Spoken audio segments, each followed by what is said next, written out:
Please মামা এবং মামনি, তোমাদের সবার কাছে একটা অনুরোধ করতেছি, তোমরা দিনের বেলায় মেয়ে ক্যারেক্টার নিয়ে গেম খেলো, খুব ভালো কথা, কিন্তু রাত্রের বেলায় কখনোই তোমরা মেয়ে ক্যারেক্টার নিয়ে গেম খেলো না। প্লিজ তোমাদের সবার কাছে হাত জোর কইরা অনুরোধ করতেছি। কারণ একদিন আমি রাত্রের বেলায় ফুল সাউন্ড দিয়ে হেডফোন ছাড়া গেম খেলতেছিলাম।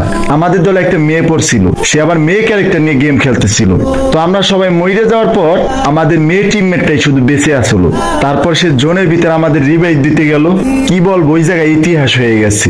তখন আমি বুঝি নাই, সকালবেলায় যখন ঘুম থেকে উঠে দাঁত ব্রাশ করতে করতে বাইরে বের হইছি, সবাই আমার মুখের দিকে তাকায় রইছে, আর সবাই আস্তে আস্তে বলা বলি করতেছে, ছেলেটা অনেক বড় হয়ে গেছে, ওরে তাড়াতাড়ি বিয়ে দিয়ে দিতে হবে।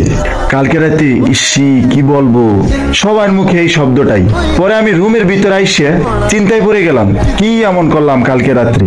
চিন্তা করতে করতে হঠাৎ মনে পড়লো, রাত্রে বেলায় তো ফুল সাউন্ডে গেম খেলছিলাম, ওই মাইয়া ক্যারেক্টার শব্দ শুনে আবার তারা কিছু মনে করলো নাকি। তখন সেটা বুঝতে পারলাম।